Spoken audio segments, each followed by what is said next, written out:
உங்கள் அனைவருக்கும் இயேசு கிறிஸ்துவின் திருநாமத்தினாலே வணக்கத்தை தெரிவித்துக் கொள்கிறேன். ஆண்டவர் நமக்கு ஜீவனையும் சுகத்தையும் கொடுத்து இம்மட்டும் காத்து வந்திருக்கிறார். அதற்காக ஆண்டவரை ஸ்தோத்தரிப்போம். தொடர்ந்து ஒவ்வொரு நாளும் கிறிஸ்துவுக்குள்ளாக அவருடைய நிலையிலே நடக்க கர்த்தர் உதவி செய்வாராக. இந்த நாளின் தலைப்பு ஞாயிறு ஓய்வு நாளாக ஆசரிப்பதற்கு லஞ்சம் அல்லது லஞ்சத்தொகை. அந்த தலைப்பை நான் சுருக்கமாக சொல்ல வேண்டுமானால், ஞாயிறு ஆசரிப்புக்கான லஞ்சம், பிரைப் ஃபார் சண்டே வர்ஷிப், இதுதான் இந்த நாளினுடைய தலைப்பு. இந்த லஞ்சம் என்கிற ஒரு அனுபவம் வேதத்தில் அநேக இடங்களிலே இருக்கிறதை நாம் காண முடிகிறது. ஒரு சத்தியத்தை, ஒரு உண்மையை மாற்றி சொல்வதற்கு, ஒரு சத்தியத்தை அசத்தியமாக மாற்றி சொல்வதற்கு, இருப்பதை இல்லாமல் செய்வதற்கு, இல்லாததை இருப்பதை போல காண்பிப்பதற்கு லஞ்சம் பெற்ற அனுபவம் வேதத்தில் அநேகம் இருக்கிறது. புதிய ஏற்பாட்டிலே விசேஷமாக 28வது அதிகாரத்திலே 12வது வசனத்திலிருந்து 15வது வசனம் வரைக்கும் ஒரு அற்புதமான ஒரு அனுபவம் இருக்கிறது. என்னவென்றால், இயேசு கிறிஸ்து மரணம் அடைந்து கல்லறையிலே அடக்கம் பண்ணப்பட்டார். ஆனால் இந்த பரிசேயர்கள், சதுசேயர்கள் அல்லது யூத சனகரிப் உறுப்பினர்கள், இவர்கள் எல்லாருக்கும் திருப்தி இல்லை. சாவடிச்சிட்டாங்க, அடக்கமும் பண்ணிட்டாங்க. அப்பவும் அந்த கோபம், அந்த வெறித்தனம் தீரல. இப்போ இவங்க என்ன சொல்றாங்க, போய் அந்த பிலாத்தினுடைய அதிகாரிகள்ட்டையும் அவர்கிட்டையும் போய் சொல்றாங்க, இல்ல இந்த எத்தன் 3 நாள் கழிச்சு உயிரோட வருவான்ட்டு இவங்க எல்லாத்திட்டையும் பேசினதை நாங்க கேட்டிருக்கிறோம். அதனால நீங்க என்ன செய்யணும்னு சொன்னா, அதை மூடணும், அதுக்கு சீல் வைக்கணும் அப்படியெல்லாம் சொல்லிட்டாங்க. அப்போ அவரு சொல்லிட்டாரு, இல்ல நீங்களே போய் சீல் வச்சு நீங்க பாதுகாத்துக் கொள்ளுங்க அப்படின்னு சொல்லி அனுப்பிச்சிட்டாரு. இவங்க பாதுகாக்கிறாரு. ஆண்டவருடைய சித்தத்தை தடுக்க முடியுமா? அவரு வாரத்தின் முதல் நாள் அதிகாலையிலே அவர் உயிர் தெழுந்தார். இப்ப எல்லாம் பாக்குறாங்க, ஆளை காணோம், உயிர் தெழுந்து போயிட்டாரு. அப்ப இவங்களுக்கு என்ன செய்யறது, ஏது செய்யறதுன்னு தெரியல. எல்லாத்துக்கும் பதில் சொல்லணுமே. ஒரு பக்கம் ரோம அதிகாரிகள் அல்லாடி கொண்டிருக்கிறாங்க, ஐயோ இவர் எங்க போனாரு, எப்படி போனாரு, இங்க தானே கிடந்தோம், நாங்கெல்லாம் ராத்திரி ஃபுல்லா இருந்தோமே. இவங்க சொல்றாங்க, ஆமா நாங்க ஆசரிப்பு கூடாரத்தினுடைய அதிகாரிகளை கொண்டு வந்து பாதுகாப்பு வச்சோமே, அப்படி இருந்தும் அவரு போயிட்டாரு அப்படின்னு சொல்லிட்டு இவங்க என்ன செஞ்சாங்க. நீங்க அந்த 28வது அதிகாரம் 12லிருந்து 15வது வசனம் வரைக்கும் நான் வாசிக்கிறேன். இது நம்முடைய ஆரம்ப ஒரு கதையாக கூட நாம் வைத்துக் கொள்ளலாம். மத்தேயு 28வது அதிகாரத்துல 12லிருந்து நான் வாசிக்கும் பொழுது, இவர்கள் மூப்பரோடு கூடி வந்து ஆலோசனை பண்ணி சேவகருக்கு வேண்டிய பணத்தை கொடுத்து, லஞ்சம் பாருங்க, வேண்டிய பணத்தை கொடுத்து, நாங்கள் நித்திரை பண்ணுகையில் அவனுடைய சீஷர்கள் ராத்திரியிலே வந்து அவனை களவாய் கொண்டு போய் விட்டார்கள் என்று சொல்லுங்கள். இது தேசாதிபதிகளுக்கு கேள்வியானால் நாங்கள் அவரை சம்மதப்படுத்தி உங்களை தப்புவிப்போம் என்றார்கள். அவர்கள் பணத்தை வாங்கி கொண்டு தங்களுக்கு போதிக்கப்பட்டபடியே செய்தார்கள். இந்த பேச்சு யூதர்களுக்குள்ளே இந்நாள் வரைக்கும் பிரசித்தமாய் இருக்கிறது. இயேசு உயிரோடு எழுந்து விட்டார். அனாதி தீர்மானத்தின்படி, பிதா சித்தத்தின்படி, தீர்க்க தரிசனத்தின்படி இயேசு கிறிஸ்து 3வது நாளிலே உயிர் தெழுந்து விட்டார். அவர் உயிரோடு இருக்கிறார். ஆனா இதை ஏற்றுக்கொள்வதற்கு மற்றவர்களுக்கு மனம் இல்லை. அதனால இவங்க என்ன செஞ்சாங்கன்னு சொன்னா, பணத்தை கொடுத்து, லஞ்ச தொகையை கொடுத்து, இயேசு கிறிஸ்து அவரை தூக்கிட்டு போயிட்டாங்க, அவருடைய சரீரத்தை தூக்கிட்டு போயிட்டாங்கன்ட்டு போய் எல்லா இடத்துலையும் சொல்லுங்க. அப்படி யாராவது ஏதாவது அப்படி இப்படின்னு சொன்னா நாங்க சேனாதிபதிகள்கிட்ட பேசி உங்களை தப்பி வைப்போம் அப்படின்னு சொல்லிட்டு, அதே மாதிரி இவங்க லஞ்ச தொகையை பெற்றுக்கொண்டு உயிரோடு இருக்கக்கூடிய இயேசு கிறிஸ்துவை செத்தவர் என்று சொன்னது மாத்திரமல்லாமல் அந்த சரீரத்தை தூக்கி கொண்டு போய்விட்டார்கள் என்று கூட சொன்னார்கள். அப்போ இந்த லஞ்சம் இந்த கடைசி காலத்திலே சத்தியத்தை அசத்தியமாக மாற்றுவதற்கு எப்படி இந்த வெளிப்படுத்தின புத்தகத்தையும் கூட அது விட்டு வைக்கவில்லை என்பது ஒரு உண்மையிலும் உண்மை என்பதை இந்த நாளிலே நாம் தியானிக்க இருக்கிறோம். வெளிப்படுத்தின புத்தகத்தை நாம் மையமாக வைத்து இந்த அர்மகதோன் யுத்தம் எப்படியெல்லாம் திட்டமிடப்பட்டு நம்முடைய வாழ்க்கையில் ஏமாற்றத்தை கொண்டு வரும், அப்படி ஏமாறாதபடிக்கு, வஞ்சிக்கப்பட்டு விடாதபடிக்கு ஜாக்கிரதையாக இருக்க வேண்டும் என்று சொல்லி தேவன் ஒவ்வொரு சத்தியமாக நமக்கு கொடுத்து வருகிறார். அதனுடைய அடிப்படையிலே வெளிப்படுத்தல் 13வது அதிகாரம் 14, 15வது வசனத்திலே, இந்த பூமியிலிருந்து எழும்பி வந்த மிருகம் அந்த கடலிலிருந்து வந்த முதல் மிருகத்திற்கு முன்பாக அதிசயங்களையும் அற்புதங்களையும் அதிகாரங்களையும் அதற்காக செலுத்தத்தக்கதாக ஒரு சொரூபத்தை உண்டாக்கி சில காரியங்களை செய்யும் அப்படின்னு சொல்லிட்டு அந்த 13வது அதிகாரம் சொல்லும். அதுல 14, 15வது வசனத்தை நான் வாசிக்கிறேன் பாருங்களேன். மிருகத்தின் முன்பாக அந்த அற்புதங்களை செய்யும்படி தனக்கு கொடுக்கப்பட்ட சத்துவத்தினாலே பூமியின் குடிகளை மோசம் போக்கி, அது ஆங்கிலத்துல டிசீவ்ஸ் இருக்கும், வஞ்சித்து அப்படின்னு இருக்கும், மோசம் போக்கி பட்டயத்தினாலே காயப்பட்டு பிழைத்த மிருகத்திற்கு ஒரு சொரூபம் பண்ண வேண்டும் என்று பூமியின் குடிகளுக்கு சொல்லிற்று. மேலும் அம்மிருகத்தின் சொரூபம் பேசத்தக்கதாகவும் மிருகத்தின் சொரூபத்தை வணங்காத யாவரையும் கொலை செய்யத்தக்கதாகவும் மிருகத்தின் சொரூபத்திற்கு ஆவியை கொடுக்கும்படி அதற்கு சத்துவம் கொடுக்கப்பட்டது. சரி, அடிச்சாங்க, பிடிச்சாங்க, கொலை செஞ்சாங்க, சிறைச்சேதம் பண்ணாங்க, நெருப்புல கொளுத்துனாங்க, எல்லாம் ஒரு பக்கம் இருக்கட்டும். ஆனால் மோசம் போக்கினார்கள். அது ஆங்கிலத்துல இல்ல இன்னொரு தமிழ் வார்த்தையில என்னன்னா ஏமாற்றினார்கள், வஞ்சித்தார்கள். எது? சத்தியத்தை அசத்தியமாக மாற்றுவதற்கு. சனிக்கிழமை என்று வேதம் ஓய்வு நாளை குறித்து சொல்லியிருக்க அதை ஞாயிற்றுக்கிழமையாக மாற்றினது மாத்திரமல்லாமல் அந்த ஞாயிற்றுக்கிழமையை உலகம் முழுவதும் பரப்புவதற்கு, உலகம் முழுவதும் ஏற்றுக்கொள்வதற்கு, அதை சட்டமாக மாற்றுவதற்கு ஒரு வஞ்சகம், ஒரு ஏமாற்று வேலையை இந்த மிருகம் சாத்தானின் அதிகாரத்தினால் செய்ய துணிந்தது. அது என்ன வஞ்சகம் அப்படின்றத நம்ம புரிஞ்சுக்கணும் அப்படின்னு சொன்னா, அம்மையார் அவர்கள் ஒரு காரியத்தை எழுதி வச்சிருக்கிறாங்க. அது மாபெரும் போராட்டம், தி கிரேட் கான்ட்ரவர்சி அப்படின்ற புத்தகத்துல தமிழ்ல 698வது பக்கம். அதை நீங்க அதிகாரமா படிச்சுக்கணும்னு சொன்னா 36வது அதிகாரத்துல பக்கம் 698, ஆங்கிலத்துல 592ல அவங்க அதனுடைய விளக்கத்தை எழுதி வச்சிருக்கிறாங்க. ஏமாற்று வேலை, மோசம் போக்குறதுனா என்ன அப்படின்னு சொல்லிட்டு அதை நான் வாசிக்கிறேன். அநேக தரம் நான் இப்படி வாசித்திருந்தாலும் இந்த ஒரு வார்த்தையை மேலோட்டமா நான் வாசித்து போயிருக்கிறேன், எனக்கு தெரியாது. ஆனா இந்த சத்தியத்தை வாசிக்கும் பொழுது பரிசுத்த ஆவியானவர் அதை ஞாபகப்படுத்தி எனக்கு உறுதி செய்ததற்காக நான் கர்த்தரை ஸ்தோத்திரிக்கிறேன். அதை உங்களுக்கு இந்த நாளிலே பாடமாக பகிர்ந்து கொள்ள விரும்புகிறேன். அதை வாசிக்கணும் பாருங்களேன். கிரேட் கான்ட்ரவர்சி அல்லது மாபெரும் போராட்டம் பக்கம் 698ல வாசிக்கிறேன்.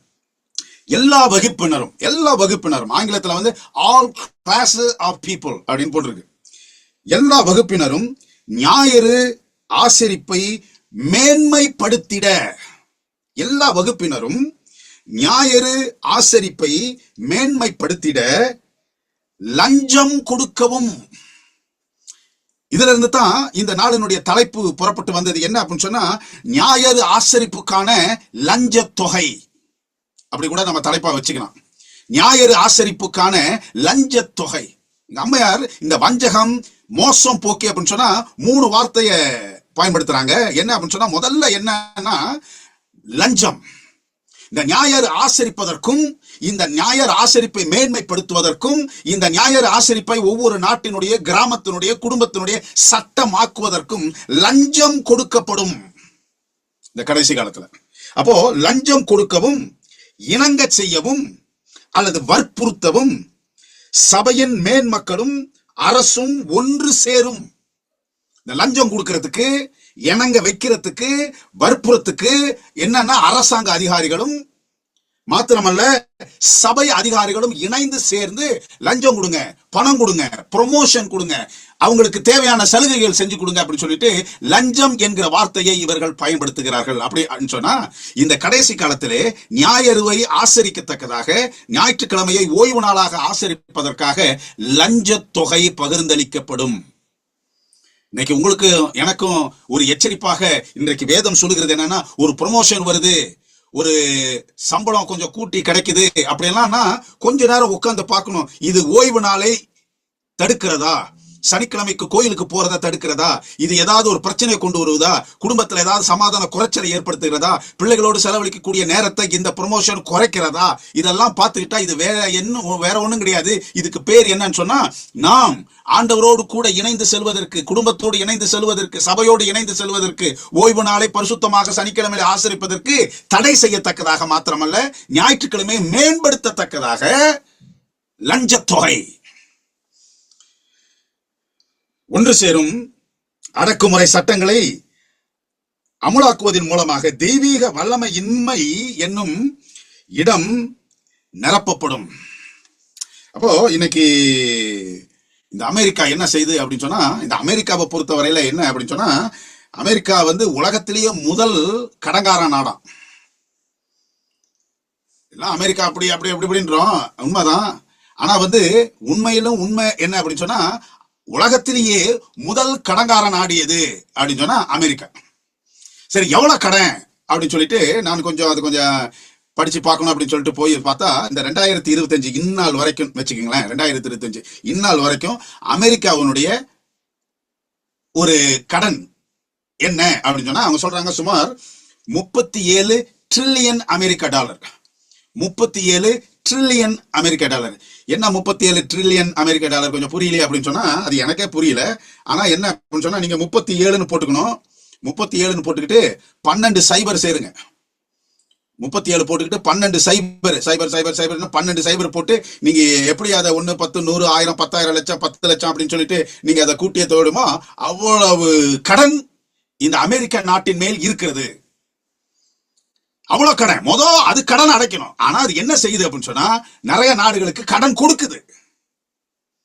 நிறைய நாடுகளுக்கு கடன் கொடுக்குது. நீங்க பாத்தீங்கன்னு சொன்னா, அந்த நிறைய கடன் கொடுக்கிற நாடுகள் ஆப்பிரிக்காலாம் வராது, ஆசிய நாடுகள் வரும், ஐரோப்பிய நாடுகள்ல சில சமயம் வரும், மிடில் ஈஸ்ட் கிழக்கிந்திய பிராந்தியத்தில் இருக்கக்கூடிய நாடுகள்லாம் வரும். இதுதான் அதனுடைய கண்ணோட்டம். ஏன்னா செல்வ மிக்க நாடுகள் இவைகளெல்லாம். அமெரிக்கா 37 ட்ரில்லியன் அமெரிக்க டாலரினுடைய கடன் இருக்கும் பொழுது, இது கடன் ஏன் கடன் கொடுக்குது? எதுக்கு இவ்வளவு சலுகை கொடுக்குது? ஏதாவது ஒரு பிரச்சனைனா உடனே ஏன் இது குதிக்குது என்றது ஏதோ ஒரு சாதாரண அன்பின் அடிப்படையில் அல்ல, இரக்கத்தின் அடிப்படையில் அல்ல, ஐயோ என்று பரிதபிக்கக்கூடிய நிலையில் அல்ல. சாத்தான் ஒரு திட்டம் வைத்திருக்கிறான். அது இந்த அரசாங்கத்தின் மூலமாகவும் இந்த நாட்டில் இருக்கக்கூடிய சபைகளின் தலைமையகத்தின் மூலமாகவும் சில காரியங்கள் வருகிறது. அதுக்கு அம்மையார் எழுதுகிறதும் வெளிப்படுத்தல் 13வது அதிகாரம் 14 15வது வசனத்தினுடைய முதல் வார்த்தை என்ன சொன்னா, லஞ்சத்தொகை. அத நான் உங்களுக்கு 3 விதத்தில் ஆண்டவருடைய கிருபையினாலே விளக்க விரும்புகிறேன். தலைவணங்கி பிரார்த்தனை செய்வோம். பிதாவே, எங்களோடு நீர் பேசும் ஐயா. கருகலான சத்தியத்தை நாங்கள் படித்துக் கொள்ளத்தக்கதாக எங்களுக்கு பரிசுத்த ஆவியானவர் உதவி செய்யும். இயேசுவின் நாமத்தில் ஜெபிக்கிறோம் ஜீவனுள்ள பிதாவே, ஆமென். ஏன் இவ்வளவு முயற்சிகள் எடுக்கணும்? இந்த ஞாயிறு ஆசரிப்பை மேன்மைப்படுத்திட உலகம் முழுவதும் இந்த ஞாயிறு ஆசரிப்பு சட்டம் எந்த தங்கு தடையின்றி சுலபமாக போவதற்கு ஏன் லஞ்சத்தொகை கொடுக்கப்பட வேண்டும்? கொடுக்குவாங்களாம். இந்த லஞ்சம்ன்றது பைபிள்ல ஏதோ புதிய வார்த்தை கிடையாது. பைபிள்லயே நிறைய இடங்கள் இருக்குது. 1-2 இடத்த நம்ம பார்க்கலாம். அப்போ லஞ்சம் வாங்கிட்டு சத்தியத்தை அசத்தியமாக மாத்திக்கிறது. ஒரு பதவி உயர்வு வாங்கிட்டு சத்தியத்தை அசத்தியமாக மாத்துகிறது. சில சமயம் சம்பள உயர்வு வாங்கிட்டு உண்மையை தப்பா மாத்துறது. அது முதல் காரணம் என்ன? ஏன் இந்த அமெரிக்கா லஞ்ச தொகையை கூட கொடுப்பதற்கு தயாராக இருக்கும் என்று வேதமும் சாட்சியாகமும் சொல்வதற்கு முதல் காரணம் என்ன அப்படின்னு சொன்னா, தன் பேச்சுக்கு இணங்க வேண்டும். தன் பேச்சுக்கு இணங்க வேண்டும். இதான் முதல்ல. ஏன் இது லஞ்சம் கொடுக்கணும்? ஏன் இது பதவி உயர்வு கொடுக்கணும்? ஏன் இது சில நாட்டுக்கு கரிசனையா இருக்கணும் அப்படின்னு சொன்னா, இந்த அமெரிக்கா சொல்றத மற்ற நாடுகள் எல்லாம் கேட்கணும். அப்பதான் இந்த ஞாயிறு ஆசரிப்பு சட்டம், சண்டே லா, ஞாயிறு ஆசரிப்பு சட்டம் வரணும். ஞாயிறு ஆசரிப்பை மேன்மைப்படுத்தணும். அதுக்காக நீ என் பேச்ச கேட்கணும்ப்பா, நீ கேட்டினா இந்த உனக்கு, நான் சொல்றபடி நீ நடந்துகிட்டினா இந்த உனக்கு. அது அம்மையார் சொல்ற முதல் வார்த்தை என்னன்னா, லஞ்சம் கொடுக்கவும். ஞாயிறு ஆசரிப்பை மேன்மைப்படுத்துவதற்காக லஞ்ச தொகை கொடுக்கவும். வெளிப்படுத்தல் 13வது அதிகாரம் 15வது வசனத்தை நான் வாசிக்கிறேன்.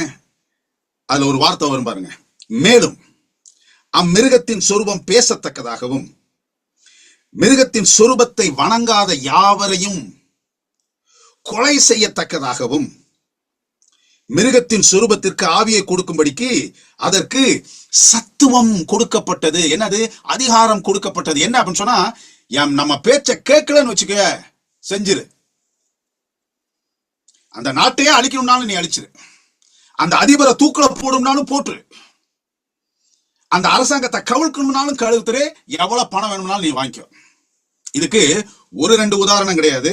நம்ம நாட்டிலேயே இந்தியா சமீபத்துல என்னாச்சு, ரஷ்யாவோட கொஞ்சம் பொருளாதார ஒரு சம்பந்தத்தை ஏற்படுத்துறதுக்கு ஒரு உடன்படிக்கையில கையெழுத்து போட்டுச்சு. இந்தியா ரஷ்யாவோட உடனே அமெரிக்கா நினைச்சு பொறுக்கல, ஏதோ அவன் வியாபாரம் பண்ணிட்டு போறான், என்ன அவனுக்கு பிடிச்சிருக்குது. இப்ப நான் போய் ஒரு சட்டம் வாங்குறேன் அப்படின்னு சொன்னா, இந்த கடையில தான் சட்டம் வாங்கணும், அந்த கடையில தான் பேண்ட் வாங்கணும், இந்த கடையில தான் டை வாங்கணும்ட்டு ஏதாவது சட்டம் இருக்கிறா? இல்ல, எனக்கு எங்க பிடிச்சிருக்குதோ நான் அங்க போய் வாங்குவேன். போய் வாங்குறாங்க. எப்படி நீ வாங்கலாம் அப்படின்னு சொல்லிட்டு 50% டாக்ஸ். இந்தியால இருந்து அமெரிக்காவுக்கு இறக்குமதி ஆகிற எல்லா பொருளுக்கும் 50% டாக்ஸ். இதுக்கு பேர் என்ன? வேதம் கொடுக்கிற பேர் என்ன? இதுவரைக்கும் நீ கேட்டுக்கிட்டு இருந்தீங்கன்னா, அமெரிக்கா மாதிரி ஒரு அமெரிக்கா என்னுடைய தோழன், அமெரிக்கா என்னுடைய நட்பு நாடு, அமெரிக்கா இது இந்தியா அப்படி, இந்தியா அது அப்படின்ட்டு இவங்க சொல்ல, இவர் அமெரிக்கா இப்படி இப்படின்னு சொல்ல. ஆனா ஒண்ணு, இது பேச்சு கேட்காம அங்க போய் கையெழுத்து போட்டதுனால 50% டாக்ஸ் கூடுதல். இது மாத்திரமா? லிபியால கடாஃபி, அவர் அமெரிக்கா பேச்சை கேட்கறது கிடையாது. தூக்கி போட அவரை கொண்டு போய் எங்கேயோ பாலைவனத்துல, வனாந்தரத்துல, புதைச்சடமும் தெரியாது, வெச்சடமும் தெரியாது. அவருடைய வரலாறு முடிஞ்சிச்சு. லிபியா அதிபர் கடாஃபி. அதே மாதிரி ஈராக்ல சதாம் ஹுசேன். அமெரிக்கா என்ன, நீ என்ன சொல்றது, நான் என்ன கேட்கறது அப்படின்னு சொல்லிட்டு ஏன்னா தூக்கி போட்டாங்க. உனக்கு இங்க நியூக்ளியர் இது வச்சிருக்கிறான், அது வச்சிருக்கிறான் அப்படின்னு சொல்லிட்டு ஐநாவை ஏவி விட்டு, இதை ஏவி விட்டு, அதை விட்டு கடைசியில சதாம் ஹுசேனை தூக்கில போட்டாச்சு. இப்ப ஈரான் என்ன, ஈரானும் அமெரிக்கா பேச்சை கேட்க மாட்டேங்குது. அதனால என்ன, அது இது சரியில்லை, அது சரியில்லை, இது சரியில்லைன்ட்டு இதை விட்டு, அதை விட்டு, இஸ்ரேலை ஏதி விட்டு, அதெல்லாம் நெருக்கடி நெருக்கடி நெருக்கடி. ஏன் என் பேச்சை நீ கேட்கல? அது மாத்திரம் இல்ல, சைனாக்கு 50% முடியாது, 100% முடியாதுன்னாரு, 150% முடியாது, இப்ப 200% டாக்ஸ். என்ன இது, என்ன எங்க போகுது அப்படின்றது தெரியல.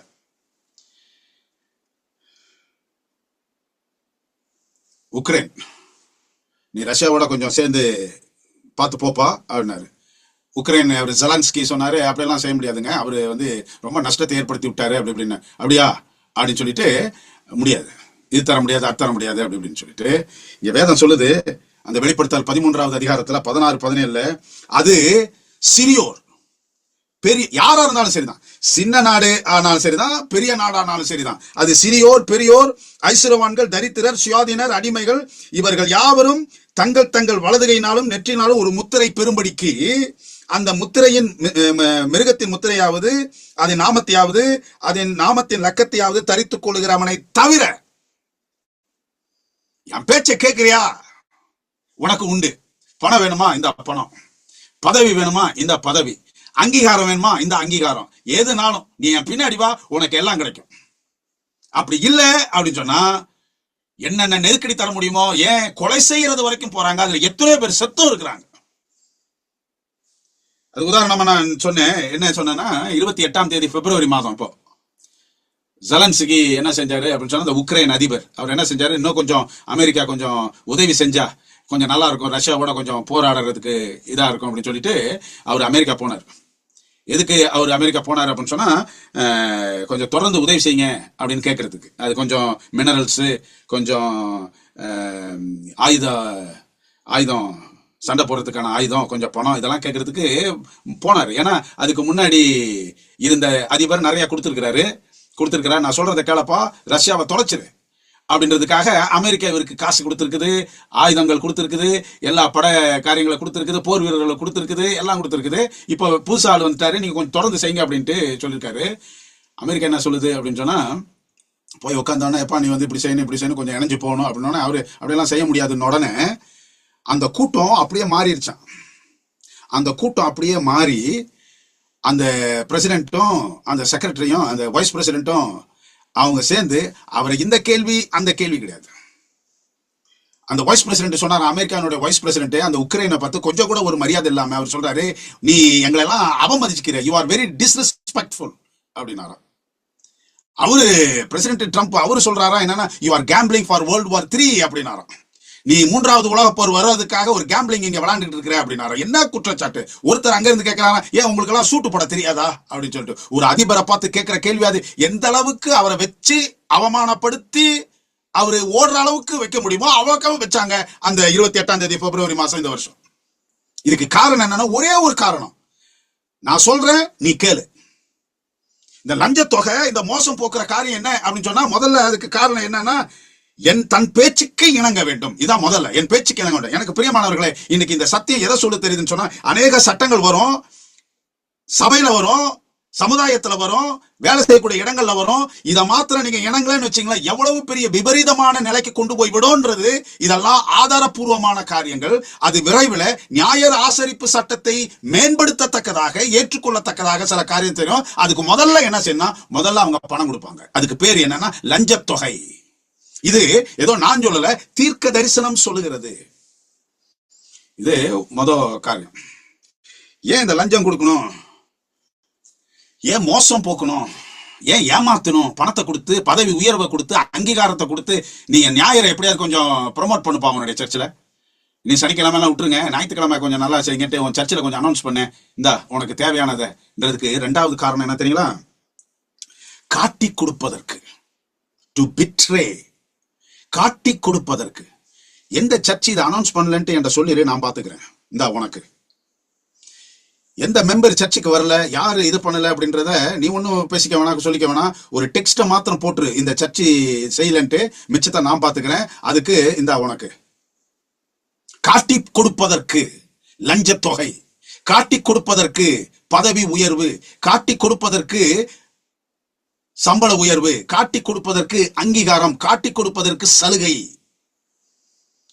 இந்த 13வது அதிகாரம் 14வது வசனத்துல மோசம் போக்கும்படிக்கு, அதுக்கு அம்மையார் எழுதுறது என்னன்னு சொன்னா 4 எழுதுறாங்க. ஒண்ணு முதல்ல என்ன அப்படின்னு சொன்னா லஞ்சத்தொகை, லஞ்சம் கொடுப்பாங்களாம். இந்த ஞாயிறு ஆசரிப்பு சட்டம் சபையிலும் சரிதான், சமுதாயத்திலும் சரிதான், நாடுகளிலும் உள்ளே நுழைவதற்கும், அதை மேன்மைப்படுத்துவதற்கும், அதை அறிவிப்பு கொடுத்து அழகுபடுத்துவதற்கும் பணத்தை பெற்றுக் கொள்வார்களாம் அதிகாரிகளும் போதகர்களும். அது இயேசுவே சொல்றாரு பாருங்க. மத்தேயு 24வது அதிகாரம் 9-10 வசனத்தை நான் வாசிக்கிறேன். இயேசு சொல்றாரு பாருங்க. அப்பொழுது உங்களை உபத்திரவங்களுக்கு ஒப்பு கொடுத்து உங்களை கொலை செய்வார்கள், என் நாமத்தின் நிமித்தம் நீங்கள் சகல ஜனங்களாலும் பகைக்கப்படுவீர்கள். மாத்திரம் இல்ல, அப்பொழுது அநேகர் இடரல்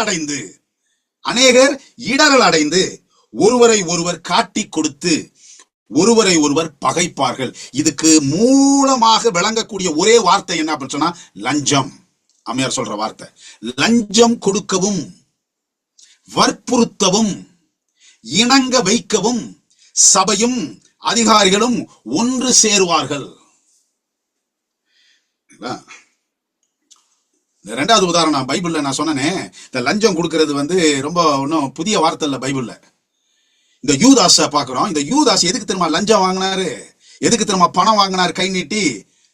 அதோ அவருதான் அப்படின்னு காட்டி கொடுக்கறதுக்கு. அது கை காட்டினாலும் ஏதோ அப்படின்னா போய் முத்தம் கொடுத்து இயேசு புரிஞ்சுக்கிட்டாரு. ஏன்னா அவருக்கு முத்தம் கொடுக்கும் பொழுது எப்படி முத்தம் கொடுக்குறாங்க, எப்படி இந்த முத்தத்தினுடைய விளக்கம் காரணம்ன்றது தெரியும். முத்தத்தை கொடுத்தா காட்டி கொடுக்குற அப்படின்ட்டார். அது யூதாசு அவரை பத்தி இந்த மத்தேயுல எழுதும் பொழுது 27வது அதிகாரம் 3-4வது வசனத்தை வாசிக்கும் பொழுது, அப்பொழுது அவரை காட்டி கொடுத்த யூதாஸ் அவரை மரண ஆக்கணைக்குள்ளாக தீர்க்கப்பட்டதை கண்டு மனஸ்தாபப்பட்டு அந்த 30 வெள்ளிக்காசை பிரதான ஆசாரியரிடத்திற்கும் மூப்பரிடத்திற்கும் திரும்ப கொண்டு வந்து, குற்றமில்லாத 4வது வசனம் பாருங்க, குற்றமில்லாத ரத்தத்தை நான் காட்டி கொடுத்ததினால். எப்படி காட்டி கொடுத்தாரு? பணம். அதான் சொன்ன கடைசி காலத்துல ஒருவரை ஒருவர் காட்டி கொடுப்பார்கள். இந்த இதை வச்சுக்கோ, நீ டெக்ஸ்ட் ஒண்ணு போட்டு.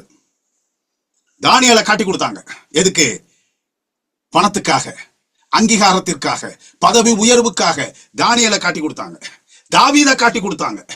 பைபிள்ல இந்த லஞ்ச தொகையை வாங்கி கொண்டு காட்டி கொடுத்த கதைகள் ஒன்னல்ல ரெண்டல்ல அநேகம் இருக்கிறது. நம்முடைய வாழ்க்கையிலும் உங்களுடைய வாழ்க்கையிலும் என்னுடைய வாழ்க்கையிலும் இந்த கடைசி காலத்திலே சனிக்கிழமை தான் உண்மையான தேவனுடைய வேதத்தின்படி தீர்க்க தரிசனத்தின்படி கட்டளையின்படி ஓய்வு நாள் என்று ஆண்டவர் அழுத்தம் திருத்தமாக கூறியிருக்க, அங்க பிசாசானவன் சொல்றான் இல்ல இல்ல இல்ல இல்ல இல்ல சூரியன் தான், ஞாயிற்றுக்கிழமை தான், அதை மேம்படுத்துங்க, உங்களுக்கு தர வேண்டியதை தர, ஏன் நீங்க கஷ்டப்பட்டுக்கிட்டு அல்லோலப்பட்டுக்கிட்டு இருக்கிறீங்க, கொஞ்சம் உங்களுக்கு பதவி உயர் தர, கொஞ்சம் அங்கீகாரம் தர, கொஞ்சம் பணத்தை தர, சம்பள உயர்வை தர, கொஞ்சம் நல்லா வாழுங்க, ஏன் இது பண்ணிட்டு இருக்கிறீங்க, போங்க ஞாயிற்றுக்கிழமைக்கு போங்க, அன்னைக்கு தான் நல்ல லீவ் நாள், குடும்பம் எல்லாம் லீவ்ல இருக்கும் போங்க அப்படின்னு சொல்லி தரத்துக்கு பணத்தை கொடுக்கறது மாத்திரமல்ல, என்ன செய்யறான்னு சொன்னா அப்படி செய்யாதவங்கள அதே காசு கொடுக்குறேன் காட்டி கொடுத்துரு. முதல்ல என்ன, எதுக்கு லஞ்சம் அப்படின்னு சொன்னா அமெரிக்காவுக்கு இணங்குவதற்கு, தாம் பேச்சை கேட்பதற்கு. ரெண்டாவது என்ன அப்படின்னு சொன்னா காட்டி கொடுப்பதற்கு. யார் காட்டி கொடுப்பா? ஒருவரை ஒருவர்ன்ட்டு மத்தேயு சொல்றாரு. லூக்கா டாக்டராச்சே, கொஞ்சம் நல்ல தீவிரமா அலசி ஆராய்ஞ்சு பார்த்து யார் காட்டி கொடுப்பா அப்படின்னு சொல்லிட்டு அவர் லூக்கா 21வது அதிகாரம் 6வது வசனத்துல யாரெல்லாம் காட்டி கொடுப்பா அப்படின்னு சொன்னா அதிர்ச்சி தரும் தகவலை சொல்றாரு. எனக்கெல்லாம் உண்மையிலே அதிர்ச்சி. யார் காட்டி கொடுப்பா அப்படின்னு சொன்னா லூக்கா 21வது அதிகாரம் 16வது வசனத்துல பாருங்களேன். பெற்றோராலும். எவ்வளோ சொன்னங்க என் மகன்கிட்ட, கேட்டானா? சனிக்கிழமைன்னு பிரசங்கம் பண்ண மாத்திரம் இல்லாம சர்ச்சுக்கும் போய் அங்க ஒரு கூட்டத்தை சேர்த்துக்கிட்டு நான் என்னங்க செய்யறது, என்கிட்டவே வரீங்களே. பெற்றோராலும். கண்ணு குருடு, அவர் ஆண்டவர் வந்து கண்ணை இது பண்ணி சுகத்தை கொடுத்துட்டாரு. எப்படி உனக்கு சுகம் கிடைச்சது? கால் இல்லாம அங்க கோயில் வாசல்ல ஒருத்தர் இருக்கிறாரு, அவருக்கு காலெல்லாம் கொடுத்து அவன் சரியாயிட்டான், அவன் குதிச்சு எந்திரிச்சு சர்ச்சுக்குள்ள ஓடுறான். எல்லாம் கேட்கறாங்க, எப்படி இவன் அங்கெல்லாம் கிடந்தான், சப்பானியா கிடந்தான் அப்படின்னு சொல்லிட்டு அவன் பதில் சொல்ல மாட்டேன்னா பெத்தவங்கள்ட்ட போய் கேட்கறாங்க, எப்படிங்க உங்க மகன் இதை, எனக்கே தெரியாது, நீ அவன்கிட்ட போய் கேளுங்க. பெற்றோராலும். யார் காட்டி கொடுப்பா? ஒருவரை ஒருவர்னு போட்டிருக்கேன். இந்த ஒருவரை ஒருவர் யார் தெரியுமா? யார் காட்டி கொடுப்பா தெரியுமா? பெற்றோராலும், சகோதரராலும், பந்து ஜனங்களாலும், சிநேகிதராலும் காட்டி கொடுக்கப்படுவீர்கள். சரி, ஆங்கிலத்துல வேற ஏதாவது போட்டிருந்துச்சுன்னா அப்படியே போட்டிருக்கு. By parents, by brothers, by relatives, by friends you will be betrayed. காட்டி கொடுப்பதற்காக காசு வாங்கிட்டு நண்பர்களே காட்டி கொடுப்பாங்களாம், சகோதரர்களே காட்டி கொடுப்பாங்களாம், உறவுக்காரங்களே காட்டி கொடுப்பாங்களாம். எனக்கு பிரியமானவர்களே, வஞ்சிக்கப்பட்டு போய்விடாதீர்கள். ஏதோ அங்கீகாரம் கிடைக்குது, அது இது கிடைக்குது அப்படின்னு சொன்னா சடாரத்துக்கு வாங்கிறாதீங்க. கொஞ்சம் யோசிங்க, இது வலையா இல்ல ஆசீர்வாதமா? இது நமக்காக போடப்படுகிற தானியமா இல்ல ஆண்டவருடைய கிருபையினாலே வரக்கூடிய வரப்பிரசாதமா? பார்த்துக்கணும். நம்ம இந்த கடைசி காலத்துல ரொம்ப ரொம்ப கவனமா இருக்கணும். வால்டன்சிஸ்ன்ட்டு நம்ம வாசிக்கிறோம், சரித்திரத்திலையும் வாசிக்கிறோம், கிரேட் கான்ட்ரவர்சிலையும் வாசிக்கிறோம். வால்டன்சி 15வது நூற்றாண்டுல சத்தியத்திற்காக வாழ்ந்த 15, 16, 17வது நூற்றாண்டுல பிரான்ஸ்ல இருக்கக்கூடிய, இத்தாலியில இருக்கக்கூடிய ஆல்ப்ஸ் மலையில ஒளிஞ்சிருந்தாங்க கத்தோலிக்க திருச்சபைக்கு பயந்து. ஏன் அப்படின்னு சொன்னா அது வேதத்துக்கு முரண்பாடா சொல்லி தருது, ஓய்வு நாள ஞாயிற்றுக்கிழமையா சொல்லி தருது, சத்தியத்தை அசத்தியமா சொல்லி கொடுக்குது, மனிதர்களை முன்னாடி வைக்குது, ஆண்டவரை பின்னாடி வைக்குது, பைபிளை பின்னாடி தூக்கி வைக்குதுன்றதெல்லாம் காரணம் வச்சு அவங்க வந்து ஐயோ இது வேண்டாம், ஒண்ணுமே வேண்டாம், நம்ம போய் மலையில போய் இதாயிருக்கும் அப்படின்னு சொல்லிட்டு அங்க போய் ஒளிஞ்சிருந்தாங்க.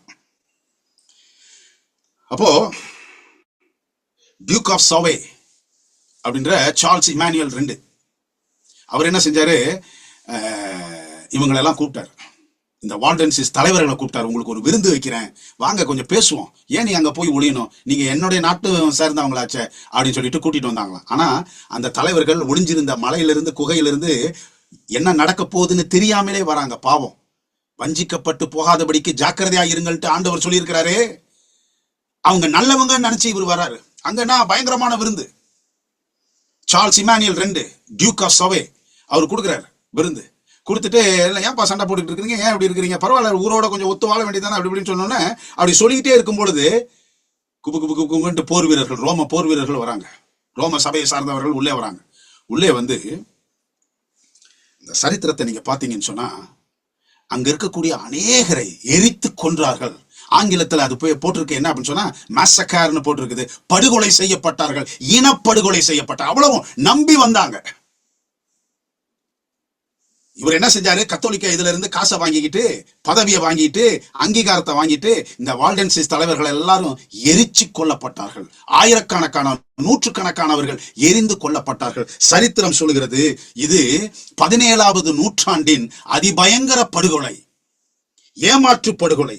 அந்த 1655வது வருஷத்திலே நடந்த படுகொலை. எனக்கு பிரியமானவர்களே, இந்த கடைசி காலத்தில் காட்டி கொடுக்கப்படுவீர்கள். எதுக்கு? காசை வாங்கிக்குவாங்களாம், உங்களை காட்டி கொடுப்பாங்களாம். ஞாயிறு ஆசரிப்பின் லஞ்சம். கடைசியா இதை நான் சொல்லி முடிக்கிறேன். 3வது எதுக்கு அப்படின்னு சொன்னா மிருகம் சொஸ்தம் அடைவ வேண்டி லஞ்சம். மிருகம் சொஸ்தம் அடைவதற்காக லஞ்ச தொகை. நான் அதை வாசிக்கிறேன், கொஞ்சம் வேகமா நேரம் இல்லாதனால. வெளிப்படுத்தல் 13வது அதிகாரம் 3வது 4வது வசனத்தை வாசிக்கும் பொழுது, அதன் தலையில் ஒன்று சாவுக்கேதுவாக காயப்பட்டிருக்க கண்டேன், ஆனாலும் சாவுக்கேதுவான அந்த காயம் சுஸ்தமாக்கப்பட்டது. பூமியில் உள்ள யாவரும் ஆச்சரியத்தோட அந்த மிருகத்தை பின்பற்றி அந்த மிருகத்திற்கு அப்படிப்பட்ட அதிகாரம் கொடுத்த வலுசற்பத்தை வணங்கினார்கள். அல்லாமலும் மிருகத்திற்கு ஒப்பானவன் யார், அதனோட யுத்தம் பண்ணத்தக்கவன் யார் என்று சொல்லி மிருகத்தையும் வணங்கினார்கள். இறந்த காலத்தை பத்தி சொல்லுதுங்க. மிருகத்தை வணங்கினார்கள் அப்படின்னு இருக்கும். அப்போ இந்த சரித்திரம் வேத தீர்க்க தரிசன ஆராய்ச்சியாளர்கள் என்ன சொல்றாங்க அப்படின்னு சொன்னா, இந்த வணங்கினார்கள், இந்த மிருகம் சொஸ்தப்பட தொடங்கினது அப்படின்னு சொல்லிட்டு, எப்போ தொடங்கினது அப்படின்னு சொன்னா 1929 வருஷத்துல அந்த போப்பும் முசோலினியும் ஒரு ட்ரீட்டில கையெழுத்து போட்டாங்க. லாட்ரன் ட்ரீட்டி அப்படின்னு சொல்லிட்டு கையெழுத்து போட்டு அந்த வேட்டிக்கன் சிட்டியை அவங்களுக்கு கொடுத்தாங்களாம். இதாப்பா வச்சுக்கோங்க, நீங்க இந்த சபைக்கும் நீங்க தான் தலைவர், இந்த வேட்டிக்கன் சிட்டிக்கு நீங்க தான் தலைவர் அப்படின்னு சொல்லிட்டு அங்கீகாரம் கொடுத்து அந்த காயப்பட்ட அந்த மிருகத்திற்கு சொஸ்தம் அடையத்தக்கதான ஒரு ஆரம்பத்தை ஏற்படுத்தினது. இதை பார்த்த எல்லாரும் வணங்கினார்கள் அப்படின்ட்டு 4 காரியம் கையெழுத்து போட்டாங்களாம். நீங்க பார்க்கலாம், அதுல 4 காரியத்தை கையெழுத்து போட்டாங்களாம். அதுல 4வது காரியம் என்ன தெரியுங்களா? பணம் கொடுத்தாங்களாம். எதை? இந்த மிருகம் அல்லது இந்த போப்பு மீண்டும் புகழ் பெறுவதற்காக பணம் கொடுத்தார்கள். ஃபினான்ஸ்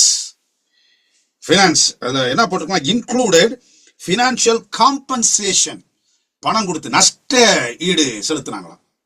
வச்சுக்கோங்க அப்படின்னு சொல்லிட்டு, அது என்ன அப்படின்னு சொன்னா, மிருகம் சொஸ்தமடைய தொடங்கினது. ஆனா சொஸ்தம்னா ஆகல. அதுக்கு 8வது வசனத்தை பதிலா இருக்குது. 8வது வசனம் என்ன தெரியுமா சொல்லுது? அந்த மிருகத்தை வணங்குவார்கள் என்று போட்டிருக்கு. வணங்கினார்கள் 1929. ஆனா இந்த கடைசி காலத்துல மீண்டும் வணங்குவார்கள். எப்படி அப்படின்னு சொன்னா, இந்த லஞ்சத்தொகை பணத்தை வாங்கிட்டு வாங்க எல்லாரும் ஞாயிற்றுக்கிழமைக்கு போலாம், எல்லாரும் ஞாயிற்றுக்கிழமை மேன்மைப்படுத்தலாம். அப்படி செய்வது நிமித்தமாக முடிவிலே கடைசின்னு சொல்லிட்டு அந்த மிருகம் முழுவதுமாக சொஸ்தம் அடையும். நீங்க வெளிப்படுத்தல் 17வது அதிகாரம் கடைசி வசனத்தை பார்த்தீங்கன்னா, இந்த பூமி முழுவதையும் ஆட்சி செய்கிறது யாரு அப்படின்னு சொன்னா அந்த ஸ்திரீ தான் இந்த பூமி முழுவதையும் தன் கைக்குள் கொண்டு வருமா. எப்படி? 4 விதத்துல கொண்டு வருமா. அதுல என்ன அப்படின்னு சொன்னா, லஞ்சத்தொகை. எனக்கு பிரியமானவர்களே, இந்த வால்டன் சீஸ்ன்ட்டு சொன்னனே, அதுல இருந்து ஒரு கதை. ஒரு சத்தியத்திற்காக கர்த்தருடைய பிள்ளைகள் தங்களுடைய வாழ்க்கையே தியாகம் செய்த கதைகள் ஏராளமாக இருக்கிறது. அந்த வால்டன் சீஸ்ல 16 வயசு பொண்ணு அது என்ன செய்யும்னா, மாலையில சின்ன பிள்ளைங்களெல்லாம் கூட்டி பைபிள் ஸ்டடி சொல்லிக் கொடுக்குமா. அந்த பைபிள் இப்படி போட்டிருக்குன்ட்டு அந்த 16 வயசு பெண்ணு பைபிளை பத்தி அந்த சின்ன பிள்ளைங்களுக்கெல்லாம் சொல்லிக் கொடுக்குமா. சாயந்தரம் ஆச்சுன்னா இந்த பிள்ளைகிட்ட முழு வேதம் இருக்குது அப்படின்ட்டு இந்த ரோமர்கள் எப்படியோ தெரிஞ்சுக்கிட்டாங்க. அதனால இந்த 16 வயசு பெண்ணை பிடிச்சு கூட்டிட்டு உன்கிட்ட பைபிள் இருக்காமே எடு அப்படின்னா. என்கிட்ட பைபிள் கிடையாது. இல்ல உன்கிட்ட இருக்குது எடு அப்படின்ட்டு.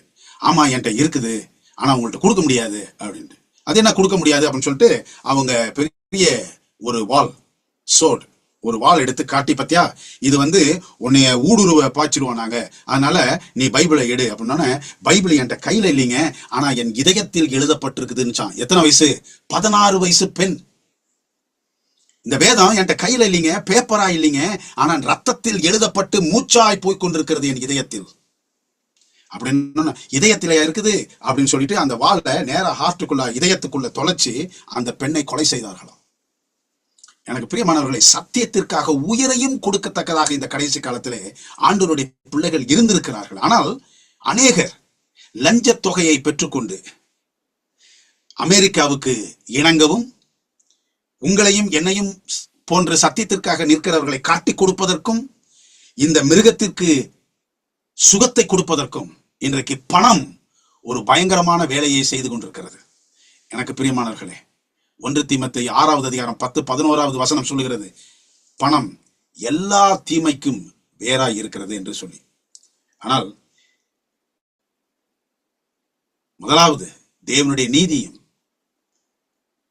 அவருடைய ராஜ்யத்தையும் தேடும் பொழுது என்ன காரியம் நமக்கு தேவையோ, சுகமோ பலமோ ஐஸ்வர்யமோ ஆசீர்வாதமோ எல்லாவற்றையும் தருவதற்கு தேவன் ஆயத்தமாக இருக்கிறார். பிதாவே, இந்த கடைசி காலம் மிகவும் பொல்லாத காலமாக இருக்கிறது. நாங்கள் ஜாக்கிரதை உள்ளவர்களாக இருக்கும்படிக்கு எங்களுடைய கண்களை திறந்தரும். இயேசுவின் நாமத்தில் ஜெபிக்கிறோம் ஜீவனுள்ள பிதாவே, ஆமென். ஆண்டவர் உங்களை ஆசீர்வதிப்பாராக. ஆமென்.